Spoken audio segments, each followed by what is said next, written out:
Hello, real life kids, it's Melanie here. Welcome to your whistle stop tour of our series, Hope is Alive.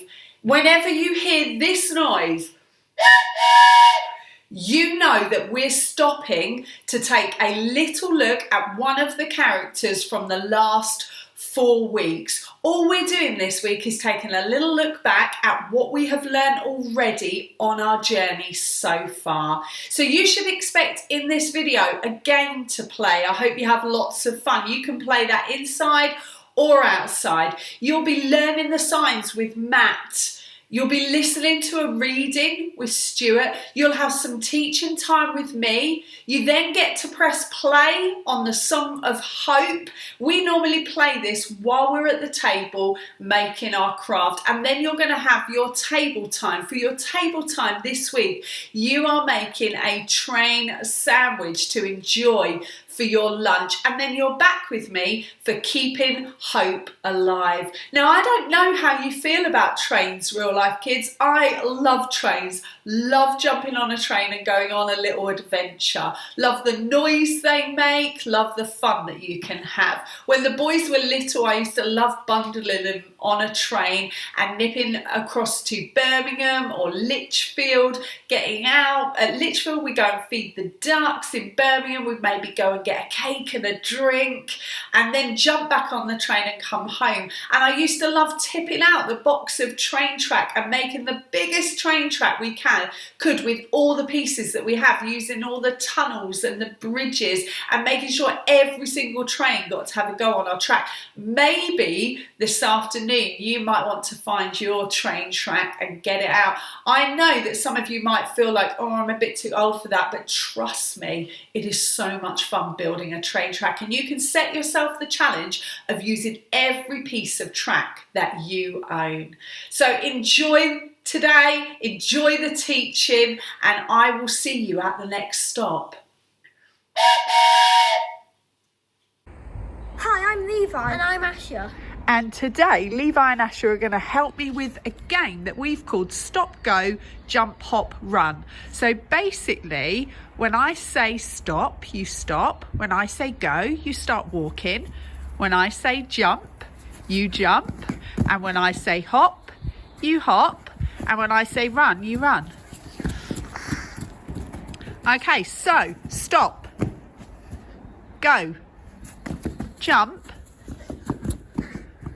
hop, run, stop, go.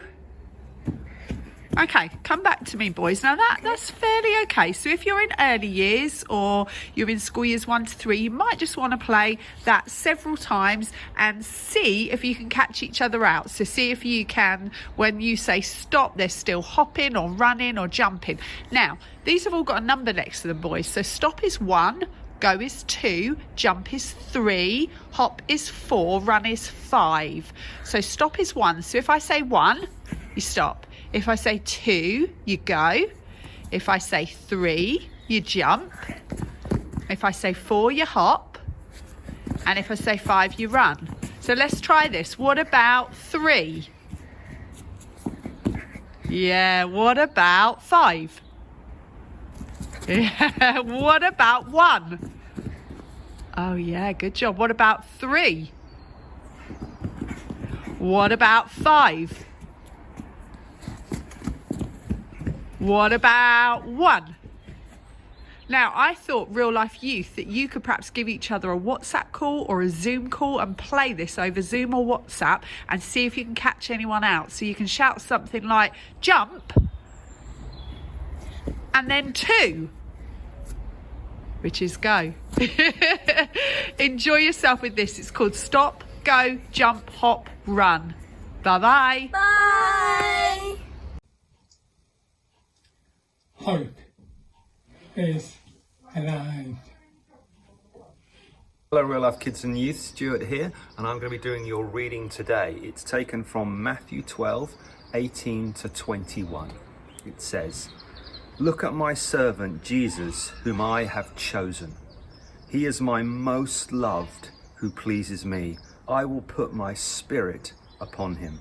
and he will speak justice to the nations. He will not fight or shout or raise his voice in public. He will not crush the weakest reed or put out a flickering candle. Finally, he will cause justice to be victorious, and his name, Jesus, will be the hope of all the world. Welcome back, Real Life Kids. Thank you so much, Levi and Asher, for the game, and Matt for the signs, and Stuart for our reading. So I'm going to take you through our teaching time. So hope is alive because he is alive, and we really want you to know that, Real Life Kids. We want you to know that hope is alive in every situation you face because Jesus is alive, and God promises us a hope that is forever. And when we hold on to hope, our love for Jesus grows, and we get to share this hope with all the world. So first stop is Noah, and Noah knew that hope is alive. He knew that we can have hope because God faithfully keeps his promises. Do you remember the rainbows that you made by gathering things from around your house of all the colours of the rainbow and popping it out on the floor, or painting it or chalking it on your patio? The rainbow is a sign of God's promise, of God's hope. And we know that. You see, because Noah knew that hope is alive, we can know that too. Because Noah trusted in God's promises, we also can trust in God's promises, because the same God that Noah worshipped is the same God that we worship too. Are you ready? Next stop is Abraham and Sarah, and we made these lovely star mobiles. I've still got mine hanging up. I've added a few things to it, a couple of little hearts of Valentine, this gorgeous little sparkly thing that Levi and Asher brought me. We remember, don't we, with Abraham and Sarah, that hope is alive, and hope was alive in their lives. They knew it even when things seemed impossible, and when they couldn't see the things that God had promised coming true. They needed to look up. Look up at the stars. Look up at the one who made the stars, who put them all in space, and remember that hope is alive in him. Are you ready? Next stop is Joseph. Joseph knew that hope is alive. He trusted God and he kept going. Remember the multicoloured things you made? We made stones. We painted smile stones. So we made multicoloured stones to remind us of Joseph's multicoloured coat, and you might have painted it, drawn it, scribbled it on your patio. But basically Joseph knew, even when he was in prison, even when it looked like it was all going horribly wrong, Joseph trusted God and he kept going. Our final stop, Real Life Kids, was Moses. And Moses knew that hope is alive. He knew that God could make a way where there was no way. Do you remember making your parting of the Red Sea? We put some little fish in ours and filled it with Lego figures and Playmobil figures and paper figures that we made, making a way through the sea. So where the water stood like a wall, God made a way. And because Moses knew that, so can we. It's so exciting to have hope, because all of these great men and women put their hope and put their trust in God, and so can we. So I hope you've enjoyed our whistle stop tour. I feel like I want to blow this one last time.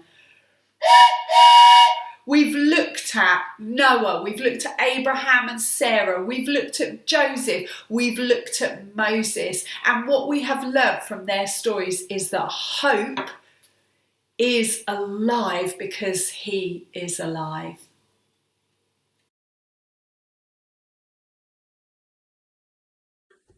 Hello, Real Life Kids. This is your craft today, and I actually thought that you could make this and also have it for your lunch. So we're making trains today because we're on our whistle stop tour. So this is my food art train. So I've made a jam sandwich, and I've got some little tomatoes for wheels, and I've got a little bit of cheese for the light at the front, and I've got a celery stick for the funnel, and I've got some little mini marshmallows for the smoke coming out, and some dried spaghetti for the track. You could try using carrots, peppers, put anything in your sandwiches. You could maybe even try cutting some strawberries or apples or little bits of round fruit to make your wheels. I would love to see your food art, so snap me some photos, get your grown-ups to send them to me on WhatsApp. I hope you have lots of fun making your train and eating your train. Enjoy! Real life kids, I'm really looking forward to seeing your sandwiches. Make sure your grown-up sends me a photo before you eat it, okay? I ate mine after I'd made it, so I don't blame you if you have already eaten it. But if there is time to get a photo, I would love one. I'm going to take you through our Keeping Hope Alive. And these are little activities that we want to give you just to look after your hearts and look after your heads, to help you as families to talk to one another and pray with one another. So for this week, it's a very simple one. I would like you to try a high, low, or best bit, worst bit. So I would like you to look at your week and decide your best bit and your worst bit, and I would like you to tell one another. Then I would like you to look at home learning, and I'd like you to choose your best bit and your worst bit, or your high point and your low point, and tell one another. And then I would like you to look at lockdown and decide your best bit or your best bits and your worst bits, or your high points and your low points. The idea of this is you simply share what's going on with you. There is no wrong or right. And then once you've listened to one another, you simply pray for one another and ask this God of hope to come and meet you in your best bits, your worst bits, your high points and your low points. It has been lovely being with you, Real Life Kids, today. I hope to see you next week on our Zoom. You do need a jar, so see if you can find a jar for next week with a lid on it that's empty, no jam in it or peanut butter or anything like that, an empty jar or a container with a lid, because we are going to decorate that together on our Zoom next week. So it's bye for now.